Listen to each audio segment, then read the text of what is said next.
All right, we're back again. I'm still working on sister number 2, adding a few details. This is just a little fold in what's going to eventually be her clothing, which I've decided I'm going to put her on a mini skirt.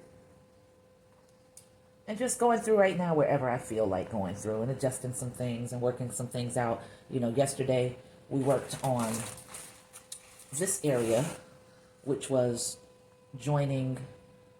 forming a clay bridge that is going to support the afro. One thing that's been bothering me a lot is the unnaturalness of her neckline as it builds up into the jawline. That's very alien-esque. That looks just like the creature in Alien because the neck should be right about here. So I need to fill that in. And I don't have to worry about this excess behind it because that was going to be all fro anyway. So I'm taking the plate of tools off so that I can get to my slip, which is almost down to nothing. I'm just going to hit it with a spray of water just so I can stir what's left around a little bit. I'm going to have to really clean this bowl off and start a new bowl of fresh slip. And that's no problem.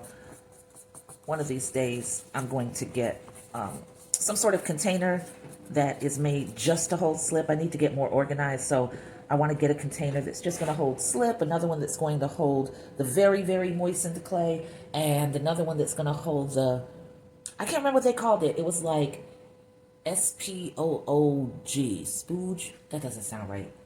That's the dude's name from Breaking Bad that robbed Jesse.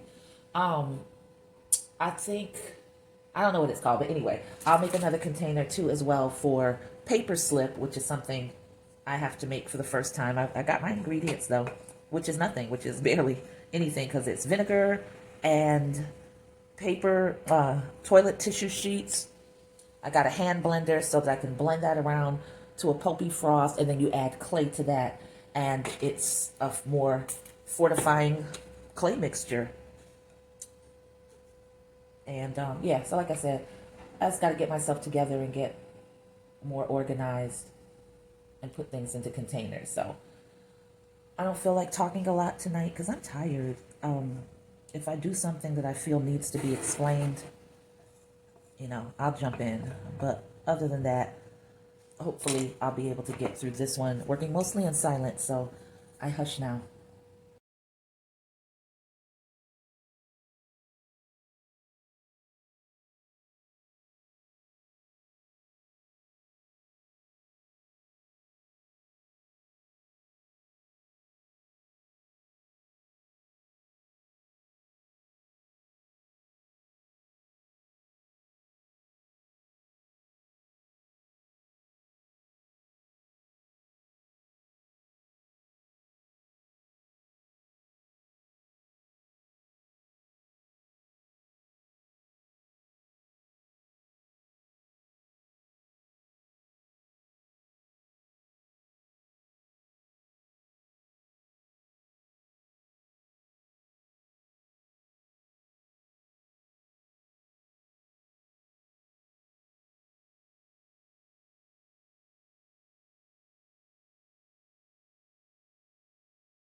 All right, I'm going to explain that part a little bit.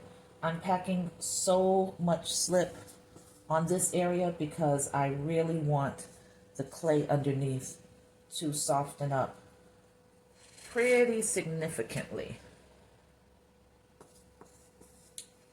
So if I do that, I can dig the fork into those areas. I'm going to wet it down pretty significantly too, where I applied all that slip. So much so that it's running down her back right now. Not the greatest thing, but it's okay. I'll live with it. I like to use the Viva brand towels, I think they're called, just because they're so soft. They're almost cloth-like. So I'm gonna have to do her like Sistas when we're washing our hair, and we have to drape that towel around because I don't really want too much of it soaking down her back and re-wetting the clay too much. So, is it gonna work?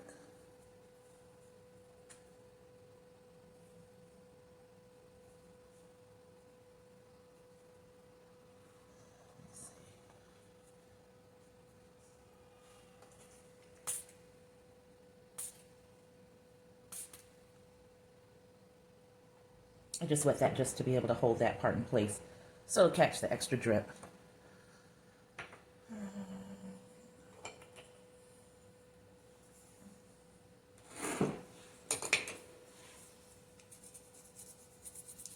Switching to another tool that, as usual, I didn't clean off last time. I've really got to stop doing this because they say that clay dust is so bad for your lungs. And I don't wear a mask, and I don't want to end up with some problem because of my love for clay, you know? So I'm going to have to get into that and start cleaning off my tools after use so that this way there won't be dust, you know?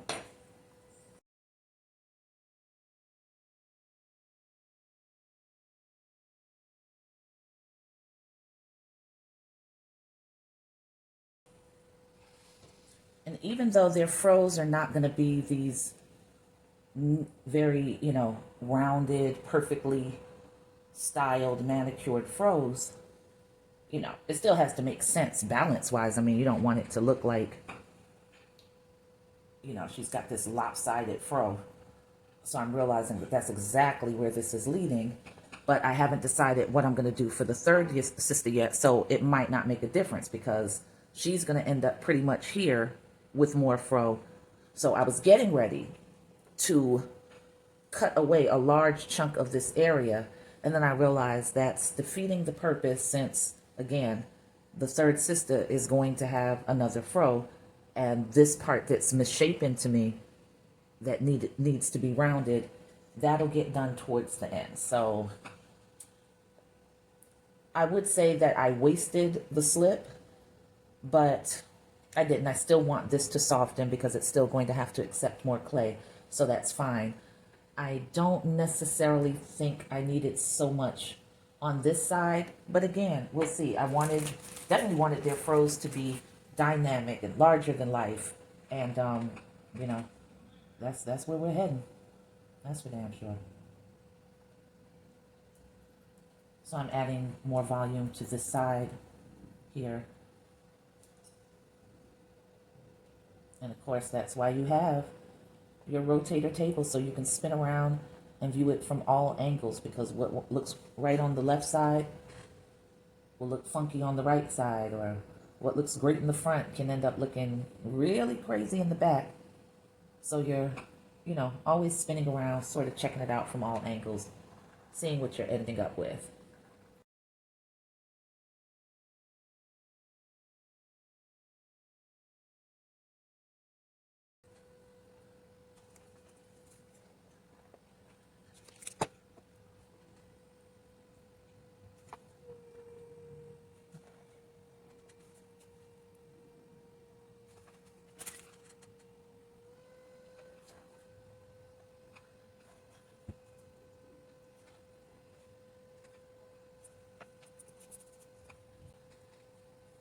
it's crazy because now when I watch my own videos, I sit up and think to myself, God, I feel like I'm the messiest sculptor ever.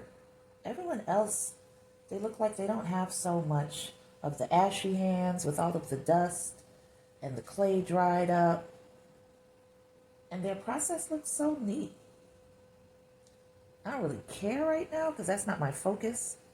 But, you know, it'd be nice to look finessed sometimes, but maybe that'll come years later. I don't know. It's certainly not a mandate, so how I rock this is how I rock this. As long as they survive the kiln and I get the desired result, that's enough for me for right now, you know? Got to be careful of this little foot because, again, you have to be aware of your surroundings, aware of what's right next to you. I'm turning the camera a little more so you can see that foot because all it would take is for me to forget that that's out there, bring my hand down, and boom, I blocked off her foot. So again, sculpting teaches me to slow down and not be so quick with movements because at this stage, you know, I'll live if something like that happens because the clay is still very, very workable and I can put that foot back on, but why have to go through that extra step and that frustration when if you're just careful the first go round, you can avoid all of that and keep your piece intact until you've completed it, you know? So that's the goal. So I'm loving the way she's coming out so far, you know?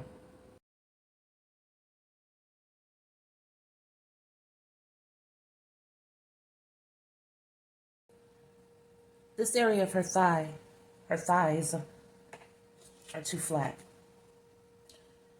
Using the serrated edge to bring it some texture, I'm going to roll a couple of clay tubes so that I can round that off.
All right, this is a first.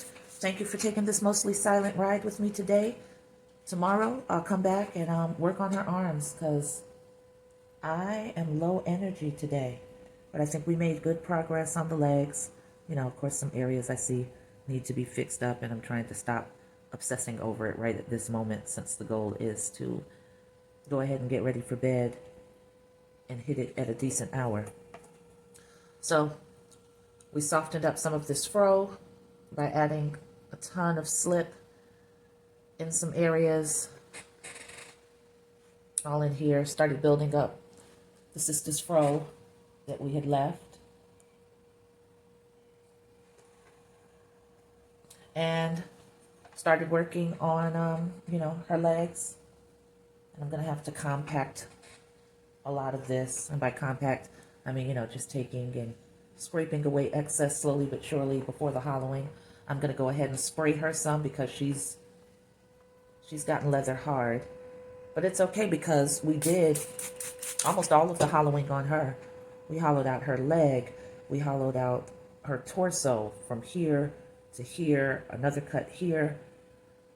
I swear to you, I cannot remember if I hollowed out this leg or this thigh area. I know that when I hollowed this out, I went deep into the thigh, so I'm comfortable with that. This area, I'm going to have to watch the video and revisit to tell you the truth. We did hollow out both arms. We did hollow out her head. It was a cut right across here. And we got in there, hollowed out her head. That's going to end up being a second hollow just because of the fro.